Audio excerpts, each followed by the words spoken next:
And local protesters gathered outside City Hall Saturday, demonstrating their support for the thousands of Canadians assembling in Ottawa.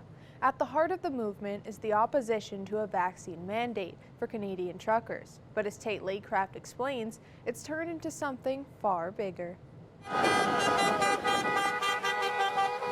Freedom convoys across the country made their way to Ottawa last week, where the now thousands of protesters continue to voice their concerns.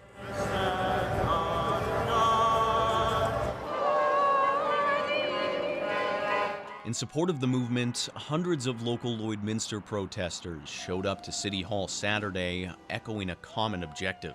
The end goal for us is to stop the mandates. Stop the mandates, get our freedoms back, live our life as we want to. The Freedom Convoys have developed into a proxy movement for those who oppose masks, vaccination, as well as the Liberal government. For some, their beliefs mean the sacrifice of a way of life. I'm a teacher by trade. I'm laid off without pay, and I chose not to follow the mandates with our local school division because I couldn't tell kids to put a mask on every day. I can no longer travel to the United States because of the mandates. Lloydminster Mayor Gerald Albers also made an appearance at the rally, highlighting his belief in freedom of speech. I just saw a sign, I want to see my teacher's face. Those are young people expressing their feelings. And I think that's important that people have that ability to do that and be able to influence that. And that's what people are out here doing today, is expressing their feelings. With some protesters refusing to leave the nation's capital until some form of progress is made, what will come of the demonstrations remains to be seen. But with plans for another Lloydminster rally currently in the works, protests are sure to continue, both locally and across the nation. Tate Lakecraft, Primetime Local News.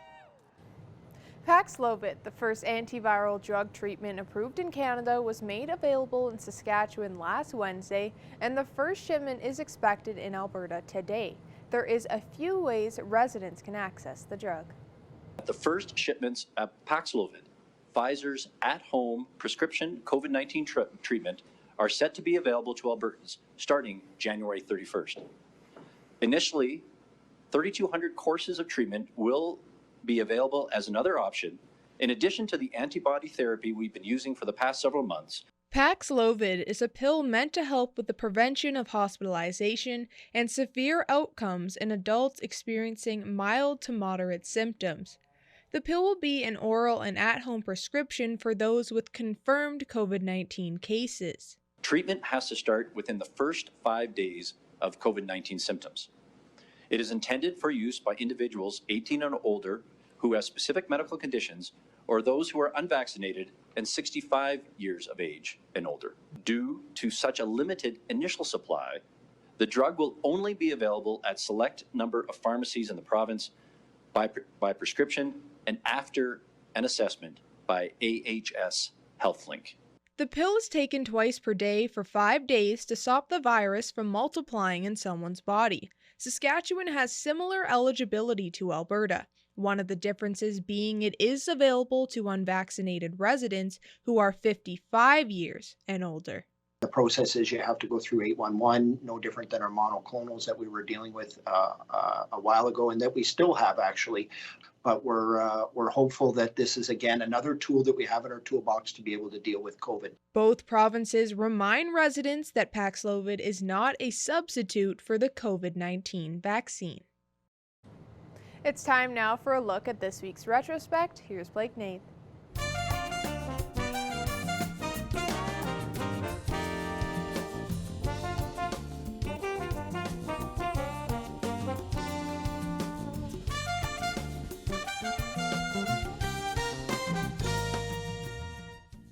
This week in retrospect. Back in '92, Lloydminster Minor Hockey Day gets wild as fists fly in all directions. Minor Hockey Day, the Bandits game on Sunday, not exactly a great lesson in hockey for the young ones. We'll show you that in a moment, but first of all, some highlights. Pick it up in the second. Bandits up 4-1 when St. Paul will pull within 2 as they shove one past the Bandits' Jason West. That would make it 4-2. The Bandits later in the second pad their lead on the power play. They scored 5 times on the power play in this game. Dion Pollard at the point with a shot. The shot goes off the boards right to Trevor Peters as the Bandits build up a 5-2 lead. Colin Zach had another one as they would lead 6-2 when things get ugly. It all started between St. Paul's Jeff McIntosh and the Bandits' Jason Wist, and before you know it, it's grab a partner time as we have a line brawl. The Bandits' Don Miller on top of this Canadian player, and yes, it was ugly. Watch the center of your screen, and you'll see St. Paul's Darren Weiss come on to the ice from the St. Paul bench. He was handed a 3-game suspension for that. St. Paul's Mike Williams and Chris Desjardins are handed 1-game suspensions, with the Bandits' Jason Wist. Robert Quist will sit out for 2 games each. St. Paul's Andy Kotowicz, after leaving the ice, makes an attempt to get into the stands to go after some Bandit fans. He did not receive a suspension for that. Finally, when peace was restored, St. Paul was left with just 5 skaters. 2 had to serve penalties, leaving just 3. But instead of playing those final 11 minutes, St. Paul, right off the face-off, knocks their net off for a delay of game penalty. They could not serve that penalty with no players left. So the game ends 11 minutes early. The brawl might have been ugly, but the way the game ended was an embarrassment to the league. And the housing market heats up in 1997. The sounds of busy saws and hammers fill the air in the border city as work crews take advantage of the warm weather. 1996 was one of the busiest years Lloydminster's housing industry has seen in a long time. In the city of Lloydminster, there was over 600 houses sold. We've seen the supply of housing drop by about 25% in the amount of houses that are listed for sale. For the first time, there was also major movement on the Saskatchewan side of the border. The city dropped the price of lots and were quickly sold out. And that's all for this week in retrospect. Retrospect is brought to you by Webb's Machinery. Find New Holland products at Webb's Machinery, your dealer in Vermilion, Vegreville, Lamont, Wainwright, St. Paul, and Consort. Now Shelby Clark will let us know about the blizzard conditions we can expect around the region.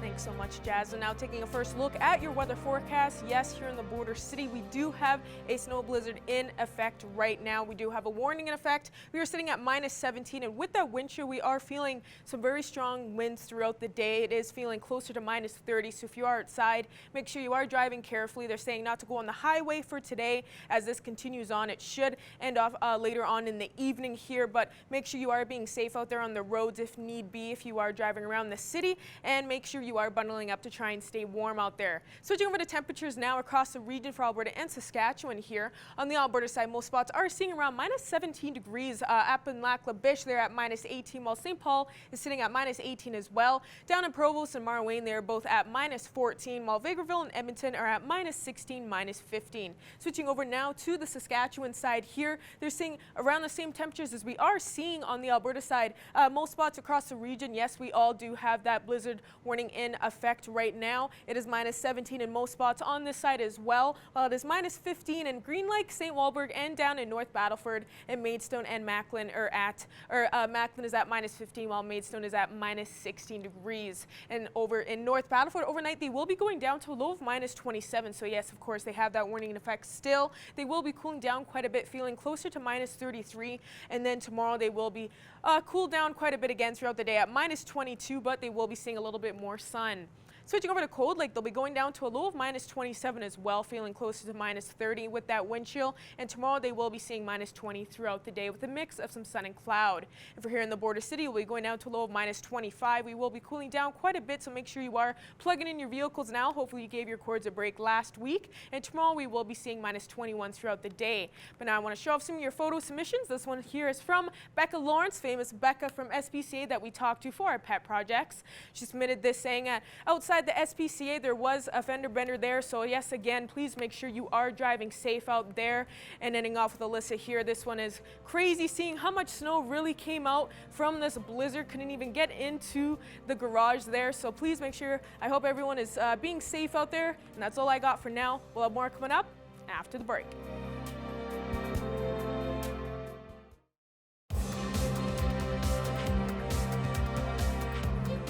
The Lakeland Rustlers women's hockey team took on the Lloydminster All-Stars in a game that was about more than just the final score. Thomas Wildman has more. On Friday, the Lakeland Rustlers women's hockey team and an all-star team with various members of the community were playing a game to raise money for the Lloydminster Regional Health Foundation Cancer Ward. Jasmine Lamont, a first-year defender from Debden, Saskatchewan, loved every moment of the game. Oh, it was amazing. It was so much fun because I knew quite a bit of the girls on the other team. It was just a blast overall. It's like one of the funnest games I've ever played. Fans of all ages filled the seats and ended up raising $3,320.30 for the foundation. Lamont praised the community as well for being a great part to the Rustlers' success this season. 100% the community supporting us. We've had so many, community in general is just amazing. And then with our coaching staff, they know exactly what to teach us. And then just working as a team and being on and off the ice just has helped us throughout the entire season. We've won 20 games and I think we lost 4 so far. If you would like to donate, go to lrhf.ca/donate. Thomas Wildman, Primetime, Local News. Now Shelby Clark will take another look at temperatures around the region.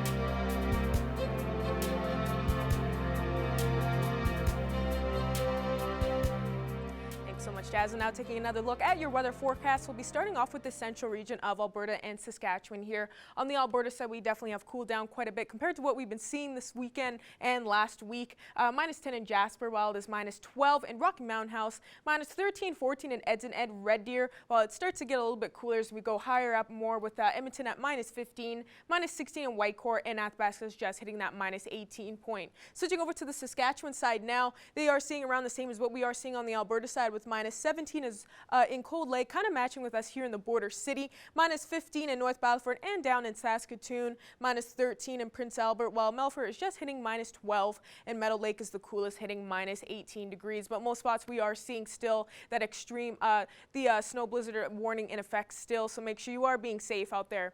Now switching over to our northern region of the provinces here, -24 in Urania City and Stony Rapids, -22 in Wollaston Lake, while we start to kind of warm up slightly and a little bit in the other spots here with South End at -17, -14, 15 in La Ronge and Flin Flon, and both Buffalo Narrows and La Loche are both hitting that -20 point. Switching over to this side here, Peace River and Grand Prairie are both matching at -18 degrees, so they are seeing the same still temperatures as the Saskatchewan side is seeing for our northern region. Slave Lake is at -17, while it is -19 in Fort McMurray, and High Level in Fort Chippewa is slightly cooler at -21. Switching now over to our southern region now of the provinces, they're slightly warmer, but they are still seeing those double-digit points with Lethbridge and Calgary at -11, -10, -13 in Medicine Hat, while Coronation is at -16 degrees, and Banff is slightly warmer at -9. Switching over to this end here now, they are seeing some slightly warmer temperatures as well with -7 in Moose Jaw and Yorkton. Estevan is definitely the warmest compared at -4, so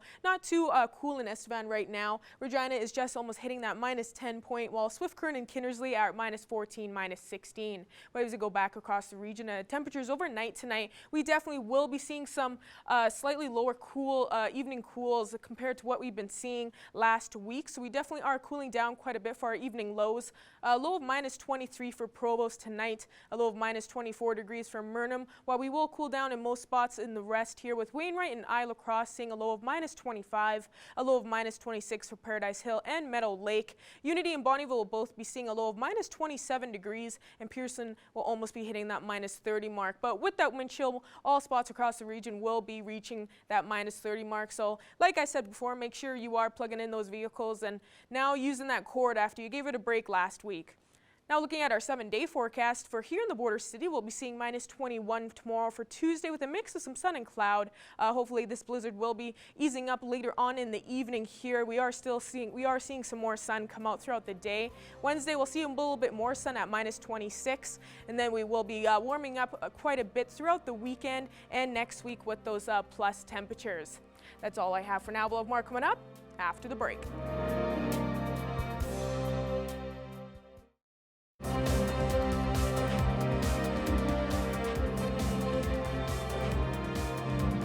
Well, after this past Sunday, we now have new NFL, AFC, and NFC champions. The Cincinnati Bengals defeated the Kansas City Chiefs and will be going to the Super Bowl for the first time since 1989. Meanwhile, the LA Rams will be playing Super Bowl 56 on home turf after beating the San Francisco 49ers. Now, a new face is joining me today to discuss these different games here. Thomas Wildman, thank you for taking this time and joining me. Yeah, thanks, Evan. It was a great week for NFL this week. Yeah, very exciting games. We're going to be starting off with probably the most exciting, one of the most exciting of the whole playoffs thus far in the Cincinnati Bengals win. Now, they were obviously clear underdogs versus the Chiefs in this one, even down by 18 at one point in this game. But there's a new cool Joe Cool for the NFL, or at least you could say that, as Joe Burrow might be taking over the nickname from Joe Montana or Joe Namath. Just talk about, his game and, being able to lead his team past the Kansas City Chiefs. Well, it's no small feat that Joe Burrow is getting that Joe Cool name. Like, Joe Montana is one of the best quarterbacks to play the game, and Namath was also a great player as well. And he looked exceptional on top of that against Patrick Mahomes, who is probably one of the best quarterbacks, if not the best quarterback in the NFL. He absolutely carried the Chiefs to a win over the Bills on last week. And so, he has a lot to live up to, but an insanely good player. Burrow, so far in the postseason, has 842 yards. That's a really great number. He's got 4 touchdowns. And, this is only his second season in the NFL. Burrow is an exceptional QB in a very good league and is already one of the best and is to the Super Bowl and has won 3 postseasons in his first full season. And so that's really impressive. His chemistry with Jamar Chase, who was a rookie this year at wide receiver. Jamar hasn't had the greatest postseason, but just a great team so far. And so, yeah, Burrow is an excellent player and played well against KC again on Sunday. And it wasn't just Joe Burrow who went off. The Cincinnati Bengals defense held Patrick Mahomes to just a field goal in that second half as well. Yeah, you got to give great You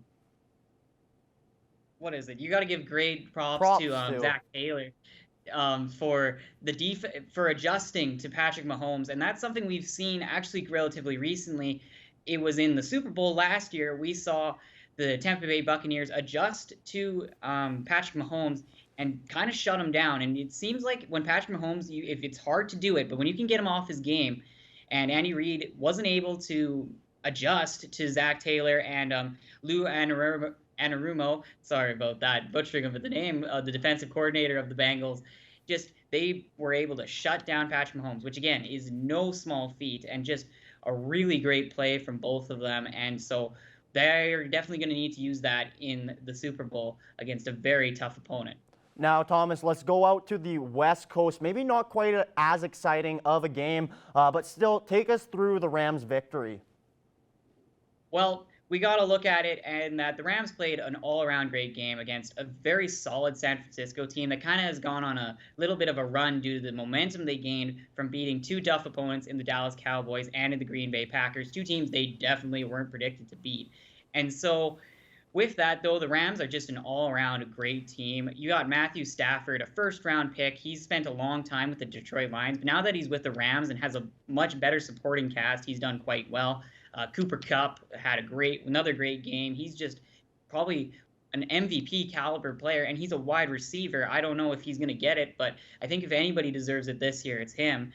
And just and a great defense as well. They really held down the 49ers at some quarters to like 0 points, which was impressive. And then 17 points in that fourth quarter.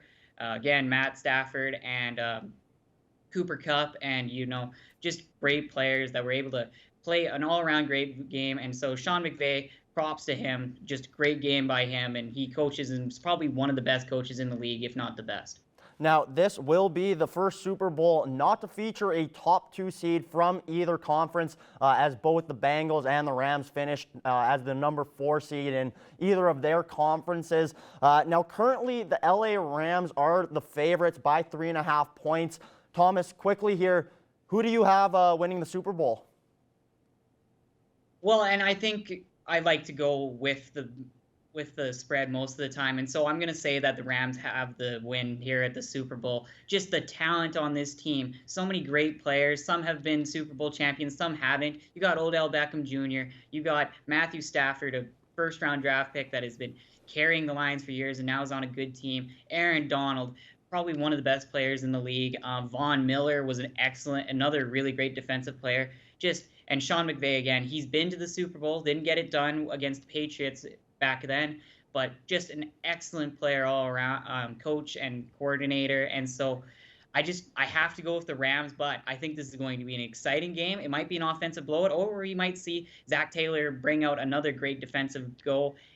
But Burrow and Chase are going to bring the heat once again, and it's going to be, I think, a battle of the coaches for sure. So, but I would go with McVay over Taylor just due to experience and just his general better play calling that I've seen from him. Well, Thomas, I think I have to agree with you. For Cincinnati fans, don't be upset because I've been wrong calling the Cincinnati games all playoffs long. So, maybe by me saying the Rams, the Bengals will be able to pull something out. Thomas, thank you very much for taking this time and joining me. The Pro Bowl will be this upcoming Sunday. Meanwhile, we'll have to wait a couple weeks until February 13th to see the Super Bowl. Kickoff is at 4:30 Mountain Time. Furniture set and design supplied by Furniture Gallery and Furniture House, downtown Lloydminster. I'm joined here today with the president of Midwest Food Resources for the North Battleford and Lloydminster area. Thank you so much for joining us here today.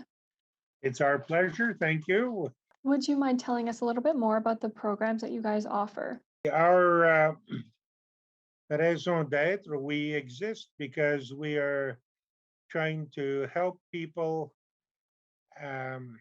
ensure food security. And we do this through gardens, and we do this through the Fresh Food Box. The Fresh Food Box is set up to give participants healthy food, fresh food at a reasonable price. And so we have the Fresh Food Box, which makes available to the interested people large boxes of vegetables and fruit at $15, a smaller box, again, of vegetables and fruit for $10, or for those who prefer, a bag of fruit for $10. And these are shopped twice a month. So it is always fresh vegetables, fresh fruit. And who is involved in making these programs a reality? We try to participate with local producers to ensure the freshness of the fruit, but also to encourage the supply of the fresh food for people. And this is done year round. There are seasons, of course, when certain things are less available, so we have to purchase through stores that are willing to give us good deals on large quantities of vegetables or fruit. So that is the fresh food box. And who can apply to get these boxes? Anyone who is interested is encouraged to apply. So our mission states that we work with communities, such as in your case, Lloydminster, to help provide healthy food for all. So it's not directed at one specific group. Anyone who is interested in having healthy food on their table at a reasonable price. Where can people go to apply for them? So best way to apply would be to check us on our Facebook page. And on Facebook page, you can find our phone number for Lloyd, which is, what is it, 825-2606. And you can text or call that number. And we're partnering with the Friendship Center in Lloyd because we lost our office due to some not happy stuff, but it was lack of grants and stuff. So we have staff on contract in Lloyd, and they answering the phone numbers or messages. Fresh food box can be picked up every second and fourth Thursday at the Friendship Center at noon. And we have a wonderful volunteer that also deliver boxes. So we have option pickup or delivery, and delivery doesn't cost. So it's same price. Can people donate to this program, and how would they go about doing that? Certainly, we would encourage different types of contribution. For instance, in the summer, if your garden is producing way more than you need, you could contact us to make donations of vegetables.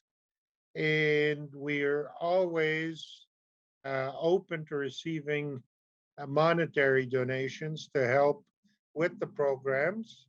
And we encourage people to get to know each other in the community and help each other out also. Thank you again for joining us here today. Terrific. Thank you. For all of us at Primetime Local News, thank you so much for joining us tonight, and you can catch the second hour after this.